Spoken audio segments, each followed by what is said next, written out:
En este caso vamos a continuar con el siguiente ponente.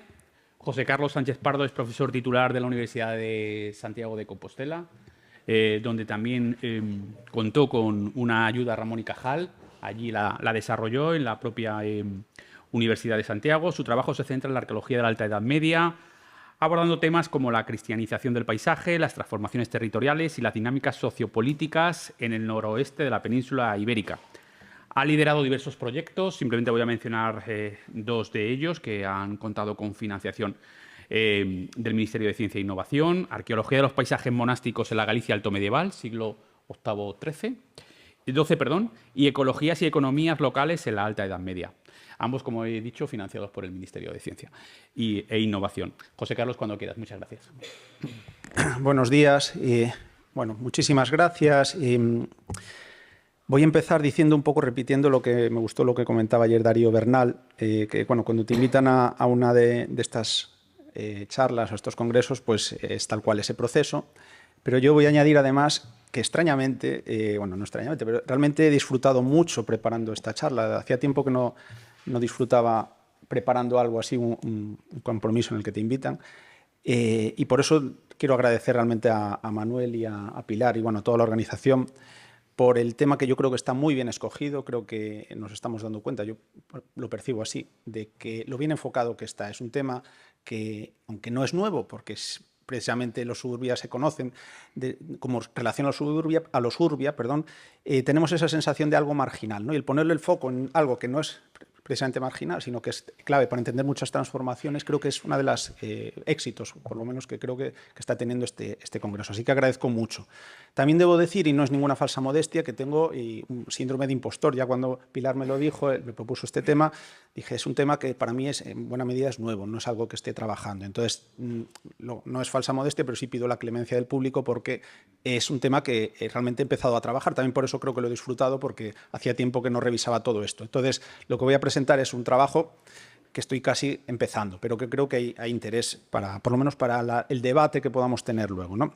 Así que nada, Pilar, estaba diciendo que gracias, pero quería decir, como no estabas, quería decir que lo escucharas. Bueno, voy a ir breve porque voy a intentar revisar, son dos casos de estudio. Vamos a ver, en Galicia, esto puede ser un buen complemento a la charla que por desgracia no pude escuchar de Francisco Andrade sobre Brácara, que bueno, es una ciudad excepcional también por las transformaciones y el dinamismo que tiene en tardoantigüedad. Y en lo que queda de, digamos, en lo que es el actual territorio de Galicia, realmente la única civitas romana, volvemos otra vez al problema de la definición alto imperial o romana de civitas, la única es Lugo, ¿no? Lucus Augusti. Pero creo que Tude merece aunque se entra como aglomerado secundario, realmente por el dinamismo que tiene y que alcanza en la tardoantigüedad, merece una comparación prácticamente de tú a tú con Lucus Augusti. Y creo que es interesante, aunque no se considere como civitas, es el aglomerado secundario más potente que tenemos después de Lugo y merece una reflexión sobre él. Como decía, voy a tratar sobre todo revisión de datos. Muchos vienen de excavaciones antiguas con muchos problemas, como podrán ver. No tenemos datos, faltan todavía increíblemente. Lugo ha desarrollado mucha arqueología, pero profesional y urbana, pero todavía falta una buena síntesis. Ahora se están empezando a hacer tesis, pero falta todavía una buena síntesis sobre el Lugo romano. Lo que voy a aplicar, de nuevo la pregunta que yo creo que todos nos hicimos en esta charla al principio, bueno, ¿qué área entendemos por suburbia? Yo lo que he considerado aquí, antes de escuchar otras definiciones que seguro que eran más pertinentes, yo he considerado como un área que está al margen de la distancia, que está mediatizada directamente todavía por la presencia de la ciudad, es decir, tanto económica como políticamente o socialmente. Entonces, para eso realmente creo que para entender mejor este área voy a usar tres escalas para cada uno de los dos casos de estudio. Una que es lo que es el núcleo urbano y periurbano inmediatamente alrededor de las murallas o del entorno urbano. Una segunda área que, bueno, pues he puesto 6 kilómetros porque es una distancia muy habitual en los cálculos espaciales, de que es alguna distancia que se puede recorrer más o menos cómodamente para ir y volver en un día. Un área de 6 kilómetros, un radio de 6 kilómetros, a pesar de la orografía. Y luego voy a hablar, que creo que es algo que es importante también, del territorio político-administrativo de cada una de estas ciudades. Bien, voy a comenzar por Lugo. Aquí tienen un mapa, bueno, un poco rápidamente, de un área de 6 kilómetros en torno a Lugo. ¿Qué asentamientos o qué yacimientos conocemos que puedan tener, con muchos problemas, cronologías encuadrables en la tardoantigüedad, entre los siglos IV y VII, ¿vale? VII, VIII. Si lo ponemos un poco más de detalle, las vías romanas, que se conocen relativamente bien para esta zona, no demasiado, pero relativamente, y lo que vemos ya es que hay varios sitios en el Triángulo Negro que tienen presencia de necrópolis, que es algo que vamos a ver muy habitualmente. Bien, entrando en la primera escala que decía, para Lugo, el área urbana y periurbana, Lugo una de las características que tiene es que precisamente al conservar además perfectamente su muralla, es de las pocas ciudades que conservan la muralla romana entera, prácticamente el perímetro bajo romano, nos permite ya no entrar en muchas discusiones. Una de las cosas interesantes comparando, y que vamos a ver la heterogeneidad en estas charlas, es comparando con lo que comentaba ayer el profesor Ricardo González sobre la Galia. En el caso de Lugo, aunque la extensión alto imperial no se conoce excesivamente, realmente no hay una reducción grande del tamaño. De hecho, no hay una reducción. Hay una parte que efectivamente de la zona alto imperial que queda fuera de la muralla, pero hay una zona que no era parte del núcleo urbano alto imperial que entra en la nueva muralla. Es decir, prácticamente no tengo el cálculo, pero es prácticamente lo mismo. No hay una reducción. Esto yo creo que es interesante. La muralla se construye a finales del siglo III.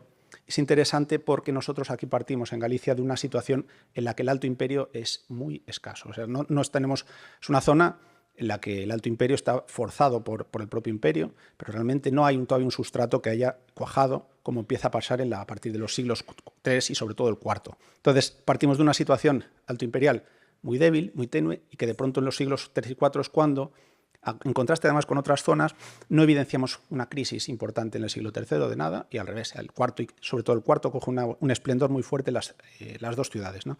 Tanto Lugo como Tui. Otras transformaciones, aparte, claro, la propia creación de la muralla, como digo, es una transformación. Se ha constatado, hay una tesis que está en marcha de Folgueira Ríos, que está haciendo un estudio de todas las intervenciones arqueológicas en Lugo, y una de las conclusiones es que, bueno, obviamente, la muralla desmantela parte de algunos edificios, causa trastornos por donde pasa, y reordena un poco la fisionomía, pero no altera, no reduce el espacio urbano interior.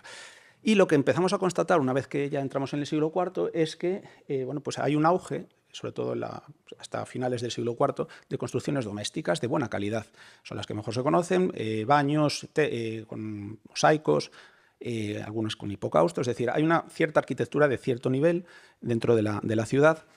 Y además no se pierde, sino que se mantiene y se restaura incluso sistemas públicos como el alcantarillado, que se crea incluso ahora unas cloacas con bóveda, con abovedamiento para sacar las aguas.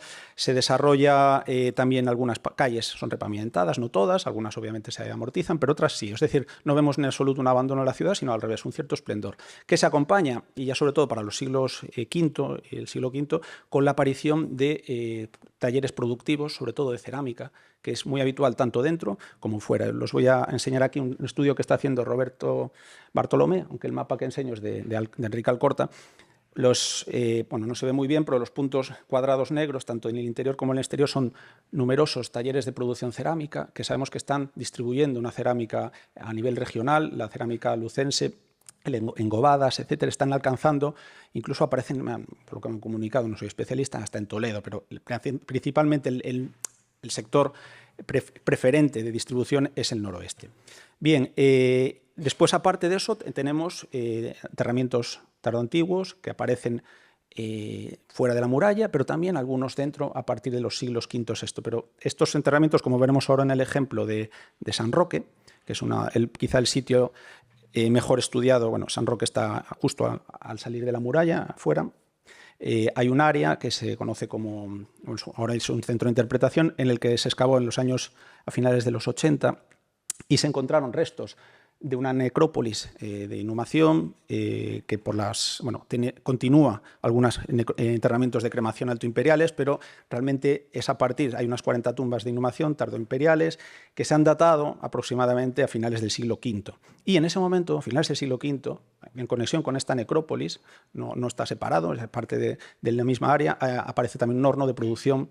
Quizá podría ser incluso para los propios materiales necesarios para las tumbas, y quizá se hipotetiza con una posible iglesia, ¿no?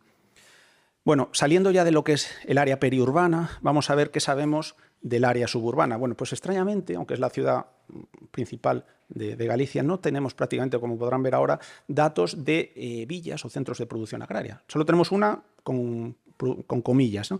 Pero lo que sí tenemos es 4 lugares eclesiásticos con enterramientos y presencia de una iglesia, con los problemas que tiene datar exactamente de cuándo es esa iglesia. Los voy a pasar rápidamente para no perder mucho tiempo, estoy viendo aquí el tiempo ya que voy consumiendo, pero Santiago de Samasas es una de ellas, está a menos de 1 kilómetro del recinto amurallado.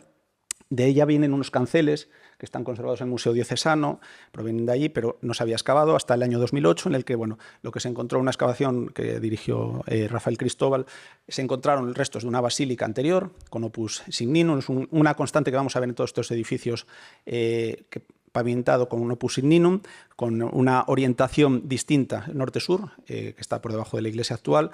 No hay materiales, pero se ha datado en los siglos IV-VI, y luego la iglesia medieval que se construye por encima, con tumbas. Otra iglesia muy interesante alrededor de Lugo, en siempre menos de 6 kilómetros, es Santa Eulalia de Esperante. Es una iglesia parroquial que se excavó hace unos años por Enrique Alcorta, y lo que se encontró es restos también de una estructura anterior, con pavimentada opus signinum, planta probablemente cruciforme, pues sería muy interesante, pero es una hipótesis a comprobar. Y ya dentro de esta iglesia se conservaban 2 capiteles con 2 columnas, bueno, con sus sendas columnas de mármol, no sabemos si importado o local, de alta calidad, por lo menos para Galicia, conservados dentro, ¿no? Del siglo IV. La datación parece bastante aceptada, que son columnas del siglo IV. Bien, se supone que hubo un edificio, no sabemos si cristiano o no, ya desde el siglo IV en este lugar, y con una posible continuidad durante la Alta Edad Media. Otro lugar destruido, por desgracia, en unas excavaciones de urgencia, pero bueno, por lo menos se pudo documentar, es el de San Sillao, también a menos de 1 kilómetro del recinto amurallado, en el que aparece una planta de una iglesia, o un edificio, perdón, de 3 naves, con un ábside que se le superpone posteriormente, rodeado de tumbas hechas con lajas, con un opus signinum también de pavimento, que no se ha conseguido datar. No hay materiales diagnósticos que nos puedan permitir saber de cuándo es este edificio, pero la cronología que se le da es tardoantigua, alto medieval, y el topónimo San Sillao, aunque hoy en día no se conserva el recuerdo de la iglesia, ya nos indica San Sillao de San Julián en gallego. Y un último edificio de este tipo es Conturiz, que tiene una arquitectura, bueno, como ven, hoy en día está abandonado, está así, a la espera de que se excave. La verdad es que es un sitio muy interesante porque la arquitectura que tiene, aunque es simplemente por la tipología, remite mucho a los modelos constructivos de las cercanas termas de Lugo, pero es verdad que hay una serie de ventanas abocinadas un poco extrañas, pero interesaría excavar. Se excavó el exterior hace muchos años por Felipe Arias y se encontraron tumbas de lajas y algunas ya antropomorfas que son alto medievales, quizá podría ser alguna también tardoantigua. Y el único asentamiento rural que conocemos romano en el entorno de 6 kilómetros de Lugo, incluso yo diría en 10 kilómetros, es este lugar que se llama Agro de Parapar, el único que se ha excavado. Por lo menos hay otras dispersiones de material, pero no con estructuras. El único que se ha excavado es este, en el año 94 por Santiago Ferrer, y se encontró restos de un horno también de producción cerámica. Y, bueno, no un horno, perdón, 3 hornos asociados a una estructura, a una zona con patio productiva, que seguramente sería pues un lugar de producción cerámica en el entorno de Lugo, con 3 hornos funcionando, zonas de extracción de la arcilla y quizá, porque se encontraron restos de sillares y de posibles hipocaustos o ladrillos de hipocaustos, pues quizá conectado a una villa, pero eso es lo único que sabemos. Y, por último, sobre Lugo, ya voy acabando con Lugo, el territorio más amplio, ¿no? A diferencia de Tui, que veremos luego que tiene cosas muy interesantes en el territorio, aquí en un área más grande no tenemos apenas datos. El parroquial Suevo, del que hablaré luego, no nos da iglesias en el entorno inmediato de Lugo, pero sí tenemos un edificio que merece la pena mencionar, un poquito más, a 10 kilómetros. No lo metí en el radio de 6 porque está a 10, para ser honesto, pero realmente merece la pena. Santa Eulalia de Bóveda es un lugar que estuvimos además recientemente, Sabine lo conoce, en el que, sintetizando, ustedes saben muchos el debate que ha habido detrás de Santa Eulalia de Bóveda, las cronologías, sobre todo de estas pinturas que tiene en el interior, con motivos geométricos de aves, pavos reales, etcétera, que durante mucho tiempo se ha considerado que tienen que ser romanas estas pinturas, por la técnica, aunque no tiene demasiados paralelos, pero se ha considerado que es romana. Bueno, se ha hecho un estudio, es un edificio semienterrado, hecho una sillería de buena calidad, en el que se observan distintas reformas. Rebeca Blanco durante muchos años ha estudiado intensamente este edificio. Yo he participado en el proyecto, pero lo ha liderado, por supuesto, ella. Y en colaboración con Jorge Sanjurjo, de la Universidad de Coruña de Geocronología, hemos tomado un total de 21 dataciones de las distintas fases tras una lectura estratigráfica del edificio que nos llevan a concluir con bastante robustez, uniendo la estratigrafía con las dataciones, una primera fase de construcción del edificio original, que podrían ver aquí arriba, que sería un edificio con una piscina, abovedado ya, pero no sabemos si tenía pinturas. Las pinturas son de una segunda fase, podría tenerlas o no, que dataría perfectamente de mitad del siglo IV. Sabemos que sería el edificio original. Una segunda fase en la que ese edificio se compartimenta en 3 naves y se le añaden las pinturas. Se hace una nueva capa de estuco con una bóveda que recubre para tener... se rellena, por cierto, la piscina, y ese edificio, la datación que nos ha dado también bastante robusta, es de inicios del siglo VII, es decir, esas pinturas datarían de inicios del siglo VII. Y por último, una segunda fase ya prácticamente del románico, cuando se construye un edificio encima, que va a ser el germen de la nueva iglesia, y se tampona, al cabo de un poco, se olvida totalmente el edificio subterráneo. Bien, las implicaciones que tiene este edificio en el entorno de Lugo, yo creo que son muy interesantes. O sea, tenemos un primer edificio de altísima calidad constructiva, por lo menos para los estándares de Galicia, que además no solamente, no lo dije antes, no solamente es el edificio, sino que alrededor se ha hecho prospección con georradar recientemente y se han encontrado canalizaciones que salen del edificio. Bueno, no solo se han encontrado, algunas se han constatado, de más de 60 metros, sacando agua del interior, es decir, parte de una estructura de excepcional calidad, construida a mitad del siglo IV en el entorno de Lugo. Y muy interesante, a inicios del siglo VII, alguien es capaz de traer técnicos o artesanos capaces de pintar con la técnica romana, tal cual los mismos pinturas, pigmentos, etcétera, que mandan los estándares de pintura romana, para crear una iglesia con 3 naves, no sabemos a quién estaba dedicada ya, a Santa Eulalia o no, en este lugar, ¿no? Y como veremos luego, esto es un poco la parte ya de las conclusiones del final, el Lugo, aunque no tenemos muchas menciones, sabemos que en el siglo VII, por lo que menciona la vida de Fructuoso, hay un duque de la monarquía visigoda, y sabemos, luego veremos las evidencias de comercios a larga distancia que nos ponen en contacto con bizantinos, ¿no? Es decir, es quizá como Recópolis, casos excepcionales que yo creo que requieren una explicación excepcional. ¿De dónde sale la tecnología y la técnica y los conocimientos para hacer estas construcciones a inicios en el siglo VII, ¿no? Durante la monarquía visigoda? Bueno, paso a mi segundo caso, no sé cómo voy. Va bien, por la mitad. Bien, el segundo caso es el de Tui. Como decía, en Tui tenemos de nuevo un área de 6 kilómetros, tenemos más datos, ahora los veremos, además de una naturaleza un poco distinta de datos tan antiguos. También la única vía principal que conocemos, la 19, aunque habría otras vías a lo largo del río, y los sitios funerarios en el entorno. Entonces, centrándonos primero en el área urbana y periurbana, como decía, la primera escala, lo que tenemos es un problema. Aquí no tenemos una muralla y ni siquiera hay acuerdo entre los investigadores en cuál es realmente el área principal del núcleo urbano, o por lo menos del aglomerado secundario de Tude, ¿no? Tude o Tui. Algunos autores, como Pérez Losada, que es el último que ha propuesto, creen que es esta zona arriba de lo que es el Castellum Tude, que es el promontorio donde está hoy el Tui actual, que sería el hábitat romano principal, por la extensión de los hallazgos en ella. Entonces, si eso es así, realmente la periferia sería lo que hoy es Tui actual. O sea, el periurbano sería más bien lo que hoy es el área actual de Tui. Voy a contar muy rápidamente algunos hallazgos en el entorno, tanto del área del promontorio como en el entorno. Unas excavaciones en la catedral antiguas y algunas más recientes, pero que prácticamente no han hallado más que unas necrópolis altomedievales con restos romanos reutilizados, restos romanos y algunos materiales como terra sigillata hispánica tardía, etcétera, fuera de contexto. Y bueno, hallazgos dispersos en el entorno. Otra como Santa Bárbara, alrededor también.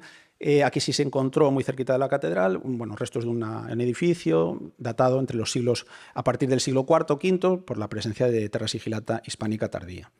Otro edificio, como ven, son excavaciones antiguas, hechas, bueno, algunas no son tan antiguas, son los 90, pero realmente el material que nos han dejado todavía no es muy significativo y son además muy limitadas, son excavaciones bastante acotadas, que lo que nos dan es una, por ejemplo, de Santo Domingo, que esto ya está al pie del promontorio, fuera del centro histórico como lo conocemos hoy. Aquí aparece una necrópolis que tiene 2 fases, una primera fase de tumbas hechas en ladrillo y tégula, datadas en los siglos IV o V, y una posterior de tumbas probablemente datadas entre los 5 o 7, porque ya están hechas en lajas, ¿no? Con más claridad tenemos, esta es una excavación que tiene ya un poquito más de solidez, porque hay más registro, que la llevó Iñaki Vilaseco en los años 93 y 96, en el que sí que se constataron 3 espacios domésticos dedicados a la producción de vidrio, con bastante claridad además, datados pues, con un inicio a la primera mitad del siglo IV y duración probablemente hasta finales del siglo VI, como lugares de producción de vidrio. Y después de abandonarse, hay diversas tumbas establecidas de laja y algunas de tégula también reutilizadas que están datadas entre mitad del 6 y principios del 7.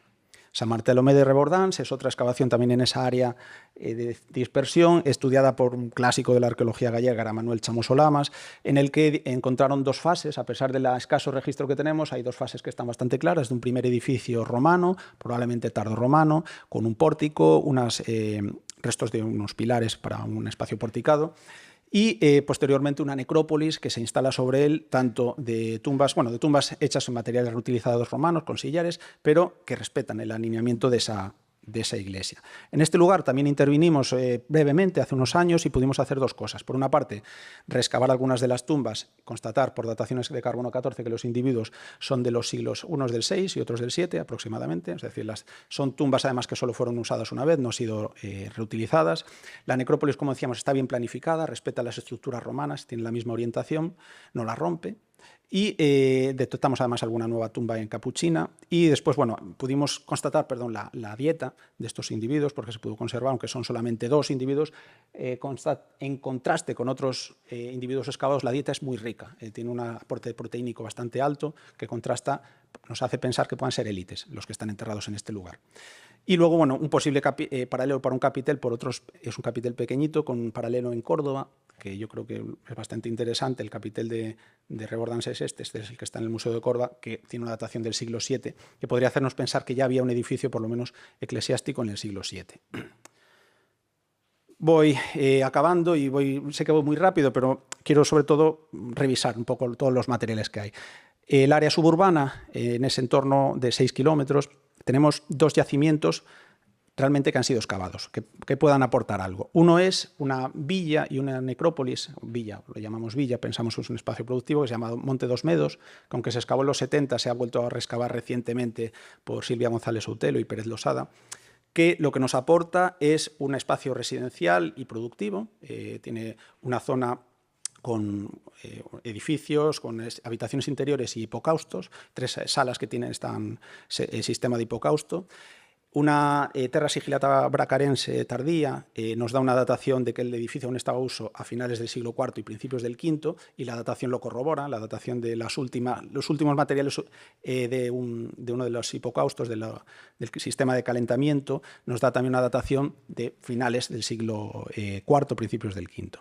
Y luego alrededor hay posibles habitaciones dedicadas a espacios agrícolas o a almacenamiento. Y después hay una necrópolis a 100 metros asociada a este lugar que tiene 2 fases. Una que seguramente por la cronología aún está vinculada al espacio doméstico, a este espacio productivo que acabo de hablar, que aún estaría en uso, conviviría la necrópolis con el espacio de producción, pues sería de tumbas de Capuchina datadas entre los siglos IV y V, y luego una necrópolis ya cuando el lugar aparentemente se ha abandonado, por lo menos lo que podemos constatar de estructuras, que tiene 21 tumbas de tipo de lajas también, algunas ya con cabecera antropomorfa, que nos llevan una cronología tardoantigua, alto medieval bastante clara. Quizá podría haber una iglesia, pero no se ha localizado. Esta villa sería el único lugar que podemos conectar con seguridad por la producción o sistema productivo con Tui, está a menos de 7 kilómetros, como digo, hay una vía de comunicación muy buena con Tui y además no solamente es un lugar agrícola, sino que esta zona tiene reservas de oro, pequeñas minas de oro, que luego hablaré de ellas, y que quizá pueda explicar también parte de la producción. De hecho, hay algo de trazas de metalurgia, pero cogida con pinzas, algo de escorias nada más. De escoria de hierro, no relativo realmente al oro. En todo caso, lo interesante es eso, que tenemos unas cronologías bastante claras, aunque el asentamiento empieza en los siglos I-II, realmente su auge de nuevo es en los siglos IV, V, incluso parte del VI, y cuando se abandona todavía continúa como necrópolis hasta parte del VII. Y el último caso es algo distinto a todo lo que hemos visto hasta ahora, que es una gran fortificación que está en la cumbre de un monte que está muy cerquita de Tui, que se llama el Monte Aloya, Es un recinto fortificado que tiene más de 2 kilómetros de recinto amurallado. O sea, lo que tenemos es una muralla que cubre toda la cumbre de este monte, como digo, muy cerquita de Tui. Está construida, ahora como veremos, con una técnica que no es romana, pero tampoco nos recuerda nada medieval. Desde luego, a partir del siglo X no se hace estas edificaciones.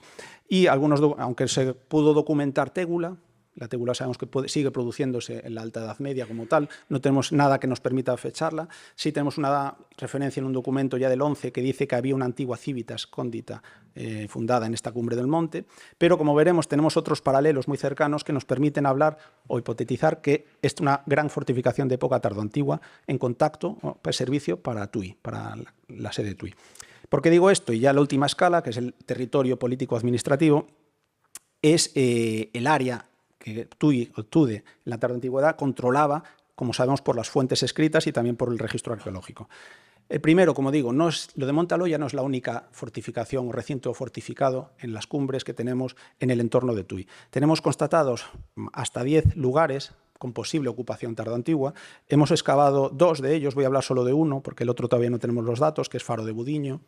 Faro de Budiño, en la cumbre de un monte, como ven, un gran batolito gigantesco, ahí hacen escalada, cerca de, en Porriño, muy cerquita de Tui realmente, también, y cerca de Vigo. Ahora es importante hablar también de Vigo. Encontramos, ya se veía en el LIDAR, restos de una edificación, como pueden ver, en planta de U, con habitaciones anexas. Se ve bastante bien en el LIDAR, sin tratarlo mucho, y efectivamente al excavar constatamos 2 fases. Voy a hablar solo de la primera. Las dataciones tanto de OSL como de carbono 14 nos llevan una construcción con mortero de cal, unos paramentos de bastante buena calidad para este momento, datada entre finales, yo diría siglo V probablemente, la incerteza, ¿no? Finales del IV, inicios del VI, probablemente una edificación del siglo V, que es solamente una parte de un gran edificio, como digo, en forma de U, en la cumbre de un monte a muy escasos metros de la vía 19 y también de Tui.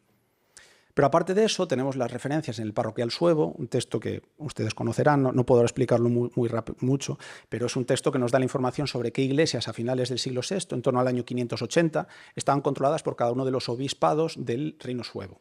En este caso, es destacable que Tui, como pueden ver en esta reconstrucción, son todas las que están en verde, y también lo pueden ver aquí, tenía la mayor densidad de control de iglesias, es decir, que los obispos de cada zona tenían un control.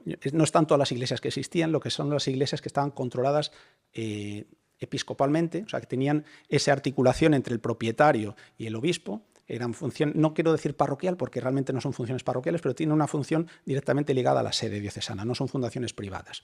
Bueno, pues es la sede que más controla, mucho más que Braga y mucho más que incluso que Porto también, es la sede que más control de las iglesias tiene. O sea, el obispo de Tui tenía mucho poder.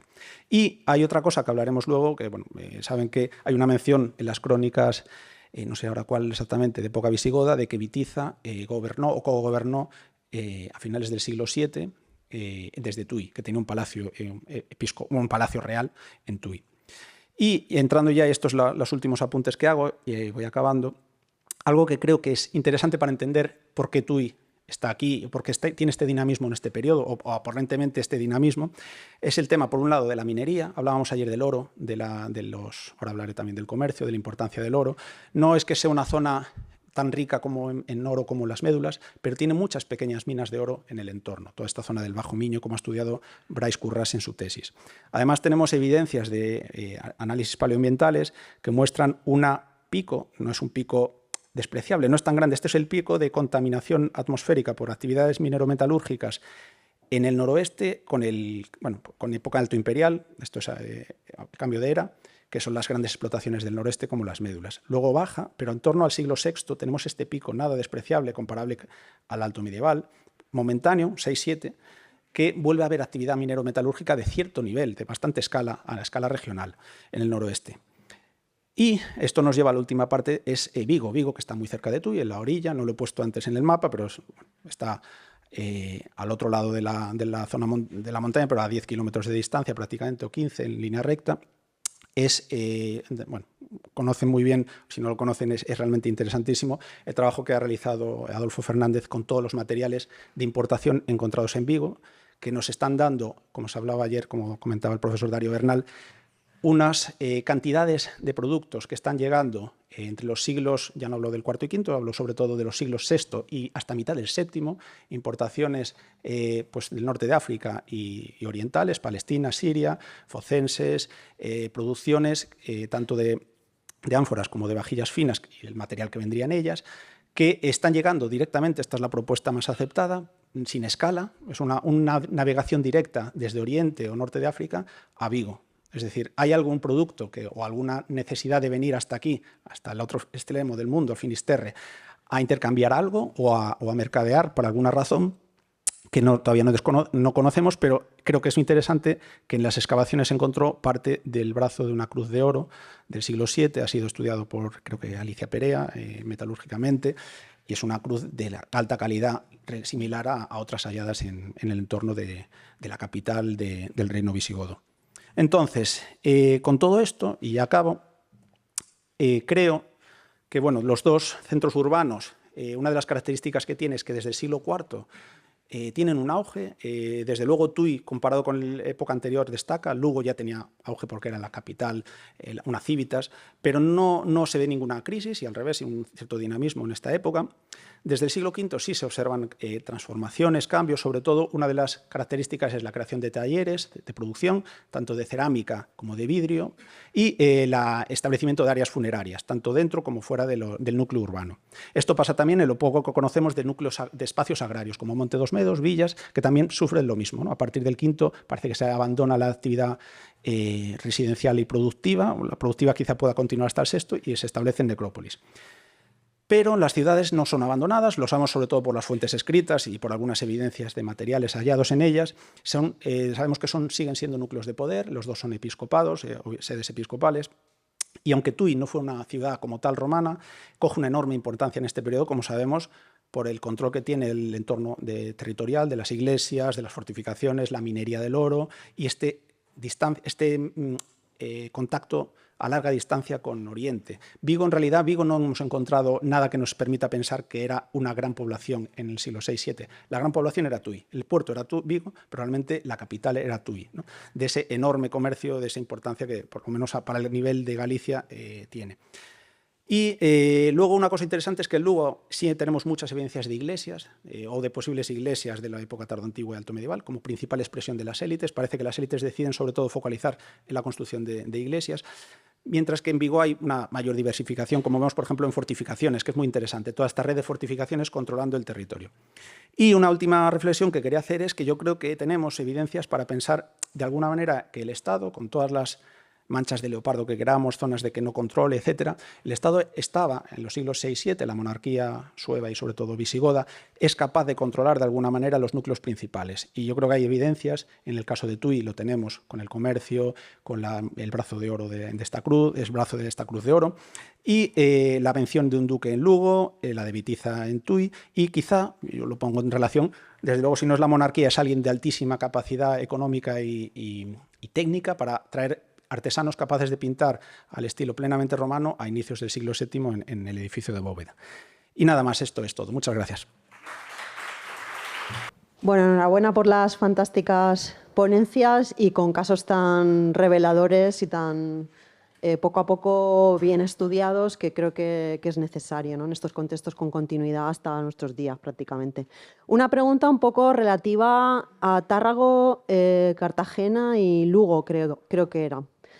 El hecho de que aparezcan en torno al siglo, finales del IV, V, VI, en los tres casos, o que haya esa efervescencia de construcción de hornos de vidrio en el entorno periurbano, incluso urbano, en el caso de Cartagena, como hemos visto ahora, ¿pensáis que tiene que ver con ese fenómeno o proceso de reciclaje de materiales, de vidrio en este caso, más que con la producción de elementos nuevos, tal y como estamos viendo, por ejemplo, en el entorno de las villas y demás, que hay un proceso claro de desmonte de las estructuras para reciclar mármoles, vidrio y sobre todo metales, por la falta de materia prima en este sentido? Y Mario, enhorabuena también. Tenéis mucho trabajo para hacer ahí todavía, pero es súper ilusionante. Gracias. Sí.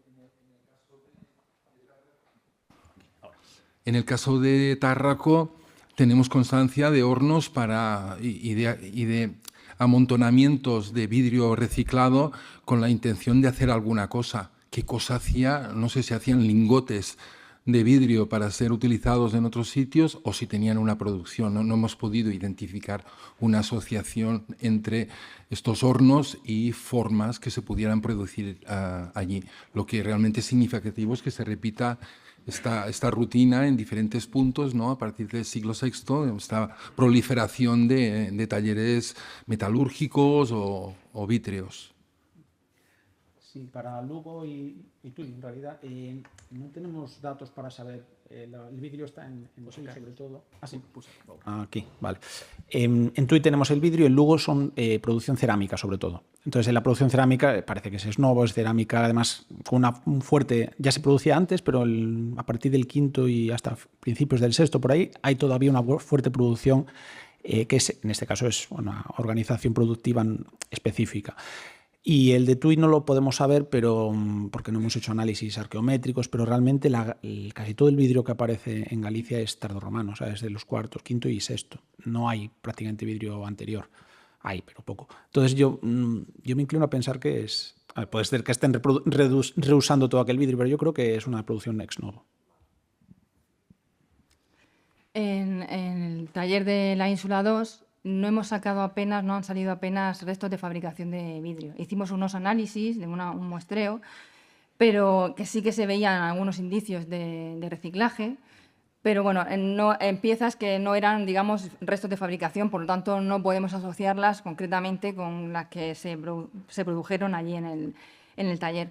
En cualquier caso, creo, o sea, consultando así estudios sobre el tema, Sánchez de Prado, en su estudio que hace en su libro sobre los talleres de vidrio de la península, sí que remarca esa proliferación de talleres en el siglo IV en toda la península. Entonces, parece que sí que tiene que estar relacionado con algún cambio, por lo menos en el sistema productivo o de distribución, porque es muy llamativo que verdaderamente parece un fenómeno que se da en toda la península ibérica. La mayoría de los hornos documentados en Hispania son de esas fechas, hasta donde yo controlo. Gracias. Creo que Ricardo... Lauro también. Sí, yo tengo... Muchas gracias por las exposiciones que han sido todas muy claras.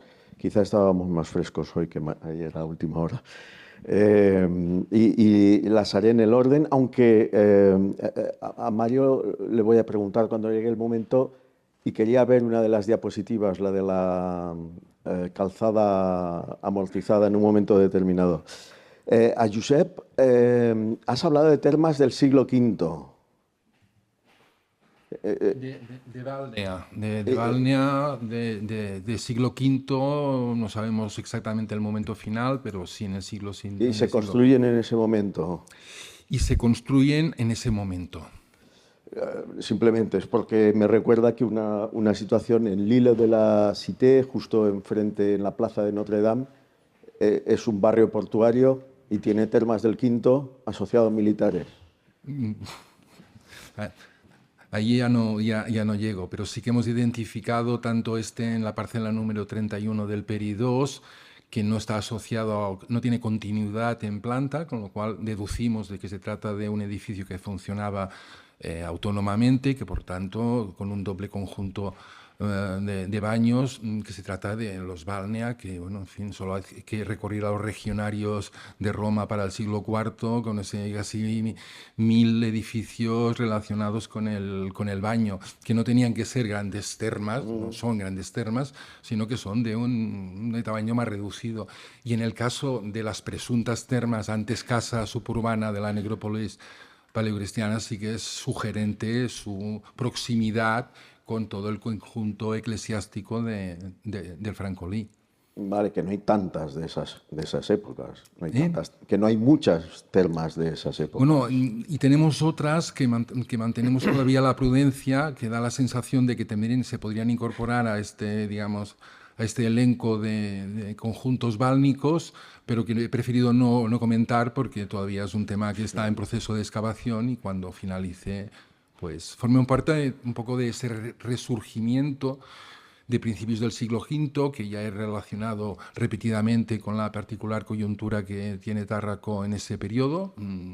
Es la punta de lanza de los intentos de recuperación de la península ibérica, y eso requiere una inversión del Estado muy fuerte para habilitar el puerto, para dotarlo de infraestructuras, porque si no, como podéis comprender, un ejército como el de Asterius hacia el 419, yo qué sé, me lo invento, a partir de Procopio, que son 10.000, 15, 20.000 personas, los metes en una ciudad que tiene unos antecedentes, no es ese gran bajel que decía Libanio, que era Antioquía, es un pequeño esquife que no puede soportar el peso que supone acoger a 5, es igual, un ejército pequeñito, sí, no puede ser 5.000, 10.000, 15.000 personas en una ciudad que en el siglo IV me cuesta pensar que tuviera más de 5.000 habitantes.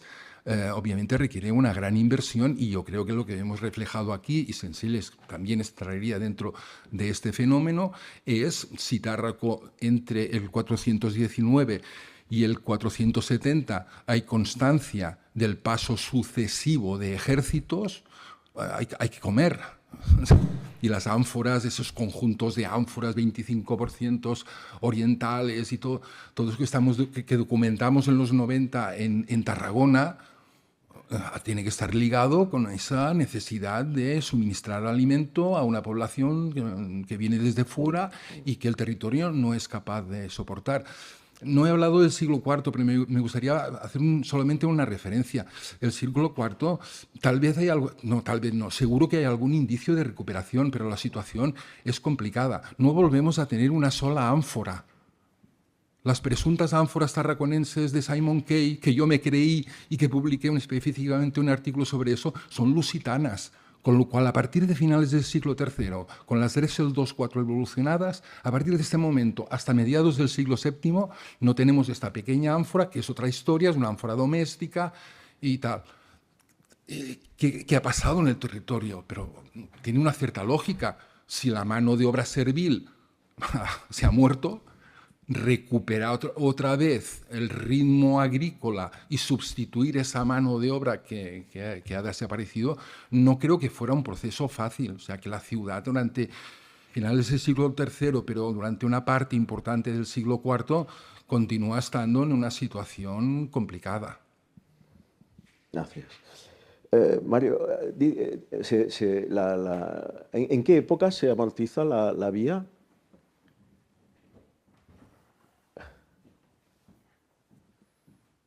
La vía la tenemos en ocupación desde la época de la fundación de la colonia, que la tenemos pavimentada en piedra hasta este punto, y a partir de aquí la tenemos pavimentada en grava. En este sector de aquí, que es el que se ve en planimetría, aquí tenemos monumentos funerarios. No se ve la flecha, ¿eh? Ah, claro, entonces malamente. Usa el puntero si quieres. Aquí, vale. La tenemos pavimentada en piedra en este sector. En todo este sector está pavimentada en grava. Y la ampliación es esto, ¿no? Pues aquí tenemos monumentos funerarios altoimperiales, y la amortización total y definitiva sería en época emiral, cuando tenemos estas construcciones domésticas de aquí sobre la vía. Nada, simplemente es que yo lo que efectivamente todo eso es así, pero lo que veo es un clarísimo desplazamiento que la morfología evidencia, es decir, la calle retoma por arriba, justo arriba donde tienes el punto ahora, es decir, esa vía moderna. Sí. Yo a priori diría que es el desplazamiento de la vía, ¿no? Bueno, no tenemos datos arqueológicos en ese sentido. Es una propuesta interesante, que haya habido un desplazamiento. Si se excava, es probable que se encuentre, hay más de un caso de esos. Es posible, sí. En este solar, al otro lado de la calle, se ha excavado por completo. Y aquí lo que tenemos son la mayor parte restos de época prehistórica reciente. Son de neolítico, calcolítico y tal. Entonces, si hubiera habido una fase islámica en este sector aquí pegadito, lo habría puesto en la planimetría. Entonces, de momento no tenemos datos, aunque es una propuesta interesante. Claro que sí. José Carlos, TUI, aglomeración secundaria y un foro. Me explico. Sí. Es decir, una aglomeración secundaria, por definición, depende de las autoridades de una capital, de una civitas, y, por tanto, estructuras políticas, administrativas y judiciales. ¿Es posible o es una interpretación antigua y ahí se queda? Vamos a ver, claro, la categoría de aglomerado secundario, que dices muy bien que en la Galia se ha usado mucho, aquí fue aplicada, la tomo de Fermín Pérez Losada, que fue el que hizo el estudio de los aglomerados secundarios, para poder, bueno, de hecho el libro se llama Entre la ciudad y la aldea, todos los aglomerados secundarios. Para el caso de Tui hay una hipótesis, pero no está comprobado, de que hay una serie de epigrafía, de epígrafes, etcétera, que no los he mostrado porque son altoimperiales, que hacen referencia, y ahora no recuerdo bien, tendría que mirar, a un foro, y no recuerdo exactamente las referencias, tendría que buscarlas, no le presté mucha atención porque me dediqué a la parte tardoantigua, pero sí hay, y por eso se ha propuesto que pueda haber efectivamente un foro, pero no hay evidencias arqueológicas del mismo. Si hay alguna inscripción, en algún momento no es aglomeración secundaria, y se independiza de, claro, como ocurre en el Valle del Po, en Italia y todo eso. Sí. Vale, gracias. Y ya por último, Victoria, la estancia donde hay, que se interpreta posiblemente como forja, ¿y hay escorias? ¿O son batiduras de forja? No, son escorias. Son escorias, no, batiduras no hemos encontrado. Vale. Son escorias. Entonces, a lo mejor no es forja. Ya, pero es que las estructuras que tenemos ahí tampoco lo veíamos muy claro, que fueran hornos de fundición o algo así, de metalurgia. Entonces, para ser, digamos, precavidos. Metalurgia. Para ser precavidos, metalurgia. Claro. Mejor. Gracias.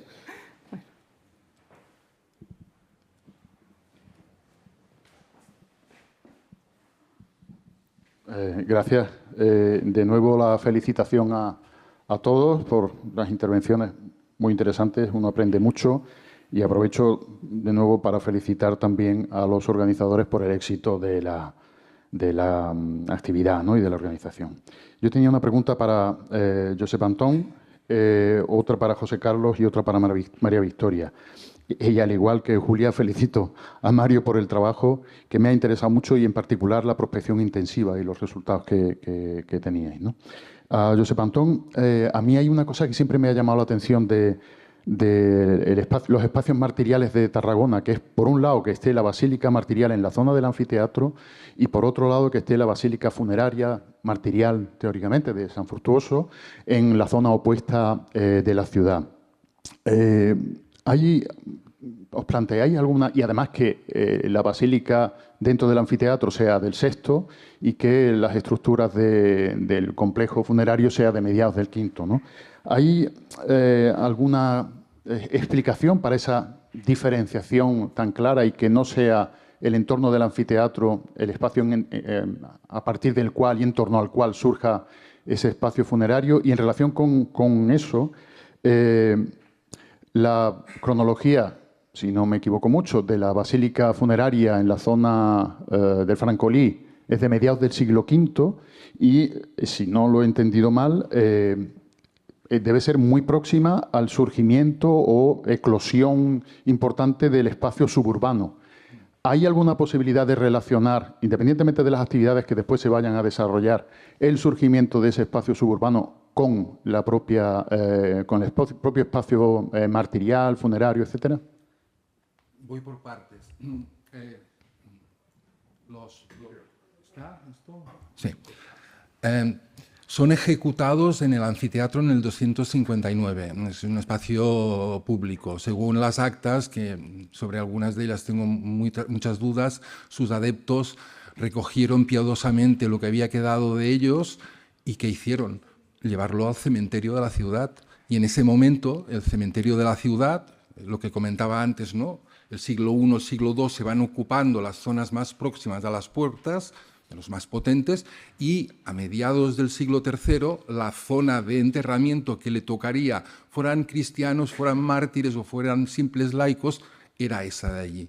Con lo cual depositaron esos restos en el lugar que correspondía, y posteriormente es cuando el recuerdo del lugar donde fueron enterrados pues se le erige esta presunta basílica mortuoria o cimenterial. Y en otro caso, el anfiteatro, hay que esperar a que el anfiteatro deje de tener la función que tenía, que esto se produce a lo largo del siglo V y a finales del VI ya las fosas están totalmente colmatados, y en recuerdo probablemente del lugar donde fueron ajusticiados, pues es cuando se erige la iglesia conmemorativa. Tiene que estar ligada, creo yo, forzosamente a ese recuerdo del lugar donde tuvo lugar el martirio. Y la segunda parte era... La relación del suburbio, del espacio suburbano con la... Bueno, yo es que la verdad no quisiera liarla, ¿no? Pero yo la ideología es muy importante, no la voy a discutir ahora, pero donde se sitúan estos edificios es en la vía que te lleva desde el puerto hacia el puente. Es una vía que en ese periodo tiene una intensísima actividad.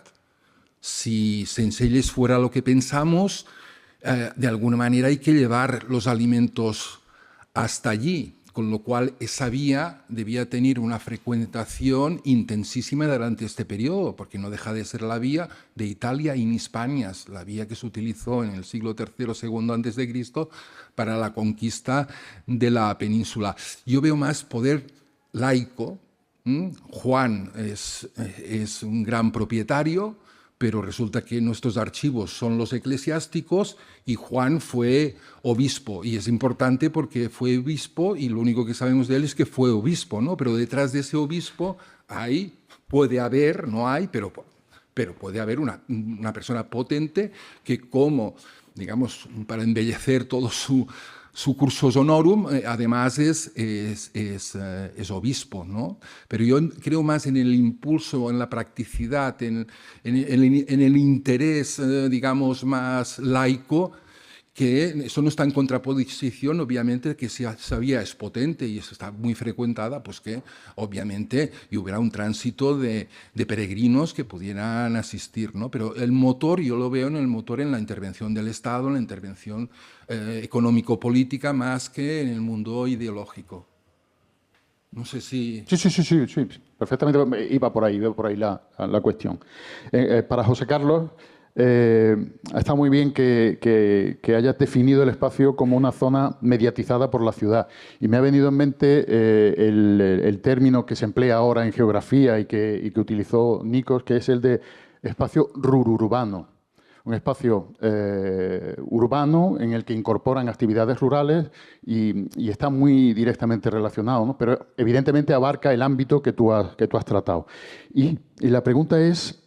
has hablado de la construcción de iglesias que están muy vinculadas con las élites y has hablado de fortificaciones. ¿Hay alguna relación entre esas fortificaciones y esas iglesias? Cronológica, espacial, que puedan vincularse alguna de ellas o que puedan vincularse entre ellas?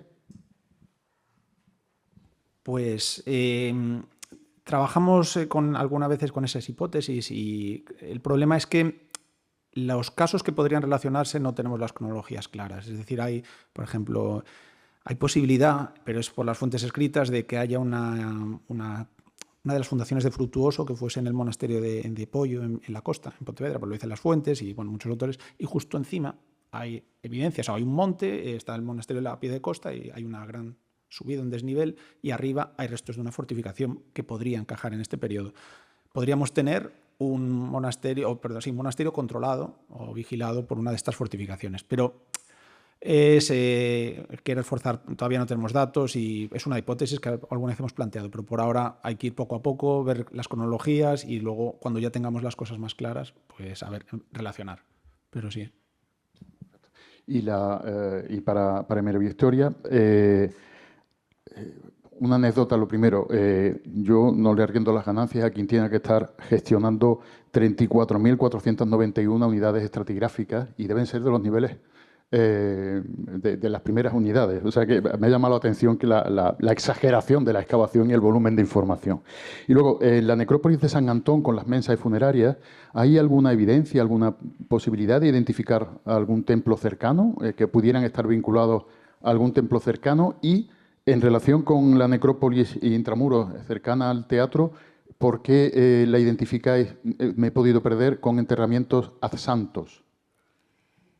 En cuanto a la necrópolis de San Antón, es que se ha excavado un sector pequeño, básicamente lo que se veía en la fotografía, no mucho más, fue también una excavación de urgencia para la construcción del museo. Entonces, verdaderamente no sabemos muy bien lo que sucede en el entorno, en los límites de la necrópolis. No sabemos si podía haber algún edificio de culto. Sí, bueno, la cronología de la necrópolis, siglo IV al siglo V, más o menos, creo que pone mediados más el comienzo, pero no, tampoco hemos encontrado ningún elemento arquitectónico o sea, por la zona, ¿no? que pueda indicar la existencia de algún edificio de este tipo, que tampoco ha aparecido en ningún punto de la ciudad, ni en la zona del teatro, ni en ninguna parte. Verdaderamente el obispado de Cartagena es bastante escurridizo porque no hemos encontrado prácticamente ningún elemento que nos permita visualizar esos edificios de culto. La sede episcopal no se ha localizado ninguno, absolutamente. Y en cuanto a la necrópolis del teatro, pues es una propuesta también que se hacía Sebastián y Jaime. Entiendo que por la cercanía a la iglesia tan antigua de allí de Cartagena, que sí que sabemos que tiene niveles medievales, y porque como está dentro del perímetro y parece que todas las demás necrópolis se mantienen fuera, pues en este caso por si la introducción en el perímetro urbano fuera por esa adhesión al edificio religioso. Entiendo. Claro, sí, sí.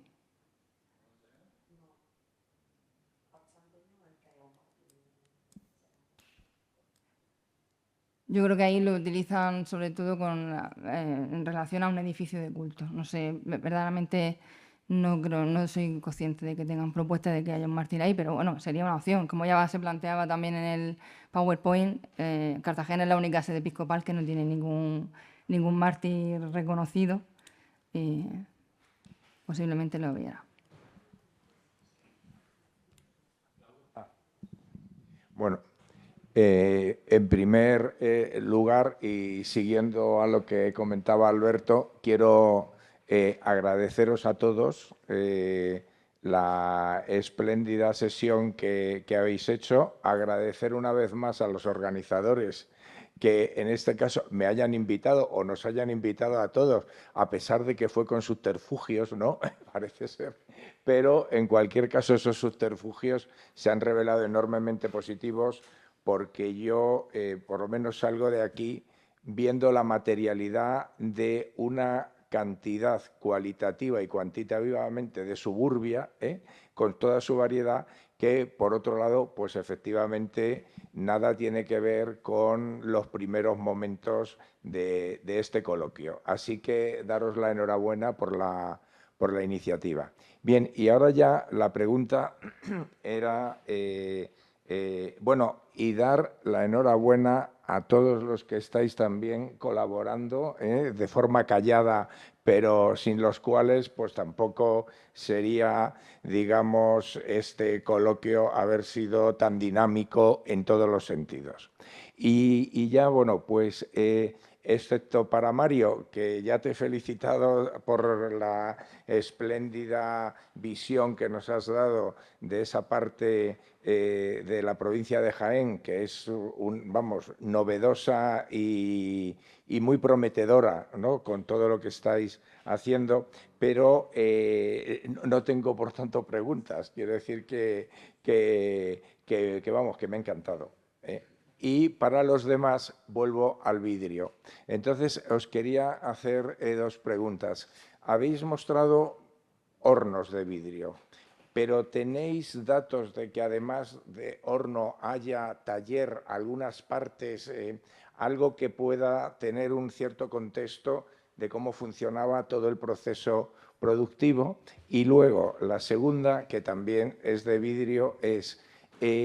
¿tenéis conocimiento o habéis identificado si hay vidrio en bruto en los sitios? Y si hay vidrio en bruto, ¿cuál sería el porcentaje respecto al reciclado? Que teóricamente todo indicaría que la inmensa mayoría del material con el que se trabaja es de reciclado y en bruto hay poco, excepto en el caso de Recópolis, que es por ahora, bueno, pues como dice Civil, excepcional. Pero esto de la excepción puede tener también su lógica, porque ese vidrio en bruto de Recópolis viene de algún sitio. Y ese sitio, ¿cuál es? Yo ya sé, te lo comentaba, Josep, yo creo que, vamos, creemos los que estamos trabajando en Recópolis, que todo el material, las producciones anfóricas, cerámicas, pero también el vidrio en bruto podría llegar a través de Tárraco, ¿no? Esa sería la otra cuestión. Pero también, sabiendo que Cartago-Espartaria es la capital o el centro más urbano que en estos momentos conocemos mejor de época bizantina, sí también, de la misma forma que eso, como se hablaba ayer en el tema del comercio, viene del mundo bizantino, el vidrio en bruto de Recópolis, sí lo tenéis también identificado en Cartagena. Y ya está. Muchas gracias de todas formas por... Si queréis, empiezo yo, que seré más rápido. En el caso de Tarragona tenemos constancia de que se están fundiendo materiales reciclados, pero no tenemos constancia de qué hacían con ellos una vez elaborados. Ahí también me he dejado simplemente un caso que es en Sencelles. También existe un taller de vidrio que podemos datar también genéricamente entre el sexto y el séptimo. Era lo que los alemanes en su tiempo habían denominado el taller de fabricación de teselas. Cuando excavamos el resto de la habitación, no era el taller de fabricación de las teselas, al contrario, era el taller donde las teselas arrancadas de los mosaicos para hacer bloques, ¿no? Entonces, tenemos constatado esta parte del proceso. Ahora bien, si se llegó a manufacturar o no y qué se manufacturó, de momento no tenemos evidencias en este sentido. Tárraco. Sí, bueno, yo también muy brevemente. La verdad es que la respuesta no tenemos prácticamente evidencias. Lo único que sabemos es que en la zona en Tui hay una serie de espacios, son tres estructuras domésticas que continuarían, por eso los excavados aparte, con evidencias de la producción de vidrio. Y lo que sí que sabemos es que el vidrio que luego aparece, porque, como decía, hay bastante vidrio, es uno de los materiales más diagnósticos de los siglos V, VI en los yacimientos gallegos de este periodo. Luego ya no tenemos más. Es como el último material típicamente romano, incluso cuando ya las cerámicas dejan de llegar a algunos sitios, todavía tenemos vidrio. Y se sabe, ahora no recuerdo porque hay algunas analíticas, que es vidrio regional, local. O sea, hay una producción en muchos sitios que se distribuye. Pero no puedo decir, la verdad, mucho más, lo que sabemos. En cuanto al taller de Cartagena, he puesto otra vez esta diapositiva. La fotografía de la izquierda, de la izquierda es el horno más grande que tenemos.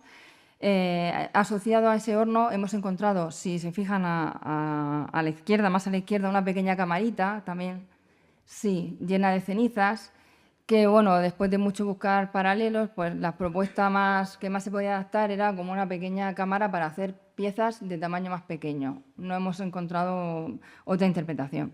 Y en cuanto al otro horno, que es el que ven en la parte derecha, muy cerca del horno está la estructura que ven en la parte superior, ese sillar de arenisca vaciado en el centro, que le falta un fragmento, ¿no? Se ven ahí los jalones puestos. Eso es un sillar de arenisca vaciado, como una especie de mortero. Y sí que se han encontrado paralelos en otros talleres que se utilizaban este tipo de instalaciones para triturar el vidrio, que posteriormente, en el proceso un poco de reciclaje, o incluso el vidrio en bruto, que también hay que picarlo, como viene... Entonces se utilizaba como mortero para picar esos fragmentos de vidrio y ya poder realizar el proceso de fundido y de fabricación. Y en cuanto al vidrio de Recópolis, sí que tenemos vidrio de origen levantino en Cartagena, pero ahora mismo tampoco tengo el dato concreto. Sé que sí que para época bizantina tenemos el porcentaje, ya no sé decir. Sí que hay vidrio levantino. Sería Polonia, ¿no? Supongo, eso es lo que no tengo el dato ahora mismo. Damián. Sí, muchas gracias a los cuatro. Fantásticas presentaciones, aprendí más de lo que puedo absorber en una mañana. Pero tengo una pregunta muy puntual para Josep, que tiene que ver con el tema de conectividad del que hablé yo en mi presentación. Hay un artículo reciente que conocerás de Eduardo Carreiro, Emma Hornby y Rebecca Malloy sobre la procesión de carnes tolendas. Ellos hacen una relectura de lo oracional de Verona y tratan de reconstruir la procesión de carnes tolendas en base a la topografía cristiana de Tarragona. Y llegan a la conclusión de que la procesión va hacia la catedral, hacia arriba, la parte alta de la ciudad, después parte hacia San Fructuoso, que ellos se identifican no con una iglesia aparte, sino con una capilla o un altar dentro del complejo episcopal. Lo que no pueden determinar es desde dónde viene esta procesión. Y mi pregunta es, viendo la actividad que hay en ese suburbio, la actividad importante, si es posible identificar una comunidad cristiana, sea monástica o de otro tipo, que pueda ser el posible punto de origen de este tipo de procesiones. Personalmente, lo que se ha venido denominando la Basílica de Eroski o la Basílica Septentrional, no la que está relacionada con los restos, es un monasterio. Yo creo que allí hay, aparte de una actividad laica, digamos, hay una actividad también eclesiástica muy importante. Ese conjunto que se va distribuyendo por toda la vía, algún significado tiene que tener y debería haber tenido en su momento, como refleja el oracional, ser un punto importante, punto de partida. No me parece que se pueda ni afirmar ni rebatir, ¿no? Pero que lógicamente tiene un peso importante este sector eclesiástico de la ciudad. ¿Sí? ¿Darío? Sí, bueno, pues yo también os quiero felicitar porque si no parece que no me ha gustado vuestra charla. Quiero decir también que me gusta especialmente la de Mario por su novedad, porque es una zona muy mal conocida, la Antigüedad Tardía, y la verdad es que has puesto cantidad de cosas de sumo interés que darán de hablar mucho en el futuro. Como ya queda muy poco tiempo, yo de todas las cosas que tengo aquí anotadas, solamente quería hacer una reflexión y dos pequeñas preguntas. La reflexión en relación al vidrio, que como habéis dicho, efectivamente hay hornos de vidrio en todos lados, en todas las ciudades. En Baelo Clodá no tenemos los hornos, pero sí tenemos paredes de hornos de vidrio en posición secundaria en otros sitios. Probablemente, o una de las interpretaciones puede ser que hay problemas de abastecimiento de vidrio en época tardía. Igual que pasa con la moneda, como todos sabemos. Entonces, ¿eso qué provoca? Pues provoca estos fenómenos de producción urbana y suburbana para intentar generar un panorama inverso a lo que pasa en Recópolis, porque siempre que se hace un análisis composicional del vidrio, te sale un porcentaje de vidrio reciclado brutal, que probablemente ahí en Recópolis no lo tenéis, porque como la ciudad está nuevecita, hay poco que reciclar y se traen las cosas de fuera, se traen los lingotes. Claro. Yo las dos preguntas que quería hacer de todas las que tengo aquí son a Pepe Antón, que me ha interesado muchísimo esto que ha comentado si lo ha notado bien, de un horno en Mas de Calonges del tipo este tardío B.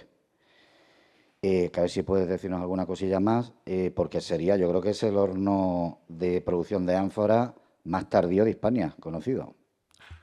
No he querido extenderme porque ya sabes que si entramos en ánforas entonces ya no hay manera de parar, ¿no? Es realmente interesante la localización absolutamente casual en una zona además donde existía una escasísima expectativa arqueológica. Se ha documentado muy parcialmente, en muy mal estado, y no tan solo produce el tipo de ánfora tardío B, sino que además produce una enorme cantidad de cerámica común, de morteros, de ollas, de cazuelas, que una parte fueron recogidos en la tesis de Macías, en su cronotipología, pero que la mayoría no estaban en su cronotipología. Es curioso este caso, ¿no? De que estaban fuera lo que decía, ¿no? Simon Kane no la encontró y él trabajaba básicamente con contextos de la parte alta. Y la verdad es que después de tantas excavaciones urbanas continúa siendo una rareza en la parte alta y en cambio en la parte baja no solo la fuente, que es el caso más exagerado y que pone de manifiesto la vinculación entre el centro productor y el área de consumo, se distribuye de forma uniforme, diría yo, por todo el suburbio portuario. Es como si fuera, ¿no?, el suburbio de lo que había sido un suburbio, es decir, una actividad que su objetivo es facilitar instrumentum domesticum a un área muy reducida. Hemos constatado que alguna de estas ánforas viaja un poco, pero de momento un radio de 35 kilómetros alrededor y con escasa penetración hacia adentro. Lo que esperamos es que terminar las excavaciones y afrontar una revisión a fondo, tanto a partir de los materiales del centro de producción, como especialmente con los 20.000 fragmentos que tenemos en la fuente. Formaría parte de ese fenómeno de ánforas de fondo umbilicado, fundamentalmente domésticas, que alguna podía viajar, pero fundamentalmente entran dentro del ámbito doméstico, que tenemos constatadas en Italia y en otros puntos. Y como paralelo un poco nos habíamos fijado en el caso de Otranto, ¿no?, el surgimiento de un centro de producción cerámica en un entorno portuario, como un posible paralelo a este horno. Tenemos que acabar de precisar cronologías, da la sensación que no llega a finales del siglo VII, por los datos que tenemos a partir de la tesis de Francesc Rodríguez Martorell, pero realmente yo considero que es de gran interés y que esperemos que este año, en julio sale un artículo en Pirene recogiendo un poco los datos principales. ¿Del octavo? Porque no tenemos nada del octavo. En la fuente la tenemos datada con mayor precisión porque hay más materiales que comparar, porque este horno es un horno ex novo, que sale cerca de una vila, pero separado de esta vila de aquí.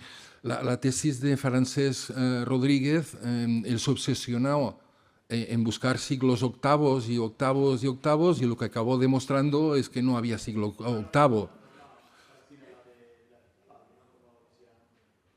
¿Excusa? Sí, le anforete domestique que utilizamos como paralelos, que es exactamente lo mismo.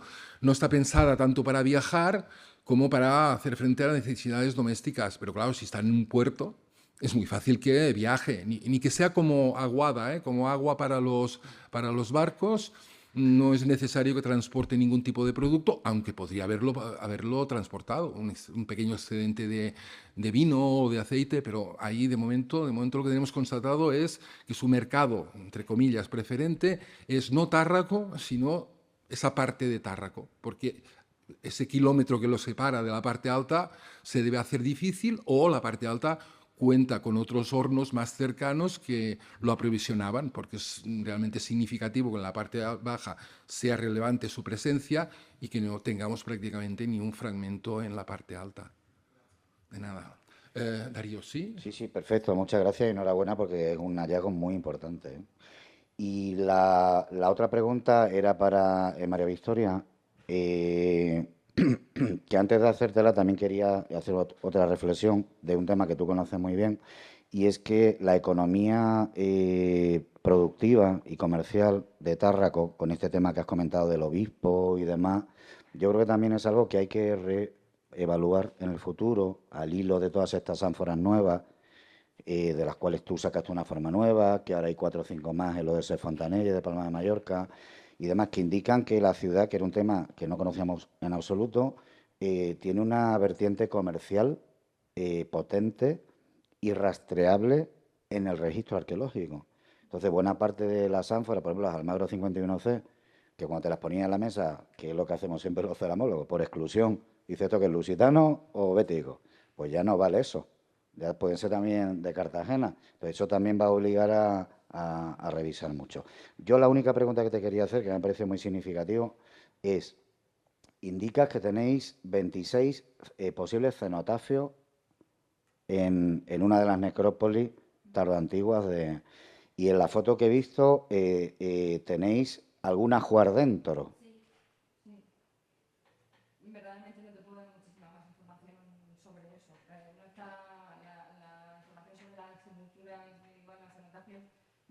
no está publicada y bueno, pues la información que tenemos de momento es aquella. Como estamos trabajando ahora mismo en la necrópolis, se está reestudiando, pues supongo que se estudiarán también los ajuares de esas tumbas.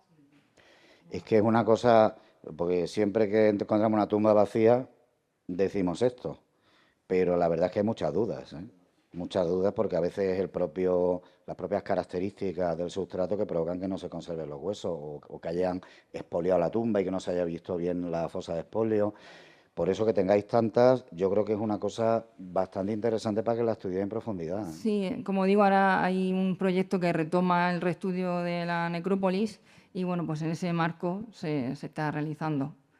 Estudiaremos los ajuares y bueno, la estratigrafía igualmente llama la atención que siendo en el mismo área que el resto, pues por temas de conservación quizá pues es un poco raro, ¿no?, que no se conserven los cuerpos, pero quizás sí pues algún expolio, remoción posterior, que no lo sabemos verdaderamente. Lo hemos puesto porque no, o sea, si alguien tenía alguna sugerencia, porque verdaderamente no, ahora mismo no sabemos muy bien cómo solucionar la cuestión. Muy bien.